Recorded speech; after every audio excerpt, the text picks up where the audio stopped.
ஆண்டவரின் விண்ணேற்பு பெருவிழா. இயேசு சீடர்களுக்கு ஆசி வழங்கிக் கொண்டிருந்த போதே அவர்களிடமிருந்து பிரிந்து விண்ணேற்றம் அடைந்தார். புனித லூக்கா எழுதிய தூய நற்செய்தியிலிருந்து வாசகம். அதிகாரம் 24, திருவசனம் 46 தொடக்கம் 53 வரை. அவர் அவர்களிடம், மெசியா துன்புற்று இறந்து 3ஆம் நாள் உயிர்த்தெழ வேண்டும் என்றும், பாவ மன்னிப்பு பெற மனம் மாறுங்கள் என ஜெருசலேம் தொடங்கி அனைத்து நாடுகளிலும் அவருடைய பெயரால் பறைசாற்றப்பட வேண்டும் என்றும் எழுதியுள்ளது. இவற்றுக்கு நீங்கள் சாட்சிகள். இதோ என் தந்தை வாக்களித்த வல்லமையை நான் உங்களுக்கு அனுப்புகிறேன்.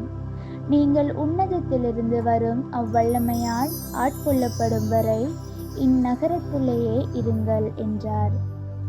பின்பு இயேசு பெத்தானியா வரை அவர்களை அழைத்து சென்று தம் கைகளை உயர்த்தி அவர்களுக்கு ஆசி வழங்கினார்.